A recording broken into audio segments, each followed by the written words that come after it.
A club night at university. Outside, student TV show Shark Tales captures the mood.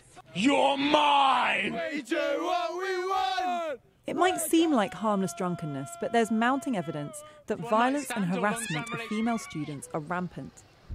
Now there are claims universities are failing to take the issue seriously enough. Universities are, in 2015, they're still not investigating cases of sexual assault. Elizabeth Ramey reported being raped when she was a student in the UK. She felt so strongly about the university's failure to respond that she took them to court. From the beginning, I wanted the university to take action. And it's an incredibly difficult decision, I think, to go to the police, to go through the medical examination. I mean, it's just, frankly, it's incredibly traumatizing. A new survey suggests 1/3 of female students experience discrimination or harassment, many reporting a climate where sexual violence is accepted. Almost half of incidents took place on campus or at a university-approved venue. And almost 93% of female students who had these experiences did not report them.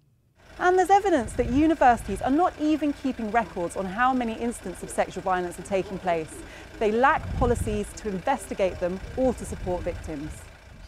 The latest findings will set alarm bells ringing among university leaders. The principal of one Oxford college is already so concerned she took matters into her own hands. We had experienced a rising number of reports of sort of low-level sexual harassment, not assaults or anything that you would describe as an assault, but unpleasantness like groping at parties and sexist remarks and jokes about rape. I wrote to the students to say there's been an increasing amount of this sort of behaviour and many of you will not even have been aware of it, but we want it to stop. Websites have been criticised for fueling the problem.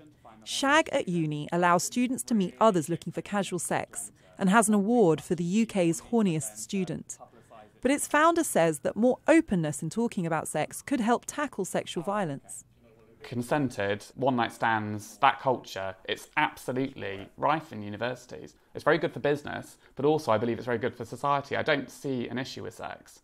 And I think the more we are open about it now, which we are, and we talk about it, I actually think it could maybe mean we deal with the problems more openly. Others acknowledge there needs to be widespread cultural change. Dave Llewellyn and Nicholas Kirby run Good Lad workshops, working with sports teams to change the misogynistic group culture amongst male students. We very much hope that as part of our workshops, men can come along and identify with their masculinities and talk a bit about what it means to be a man. But that's very much in the guise of thinking about how can we be positive for our relationships with women and how can we really address this issue. Universities are still places of learning and healthy socialising, but with evidence that 1/3 of female students are experiencing something much more sinister, the challenge now is how to stop violence from becoming just as entrenched. Afua Hirsch, Sky News.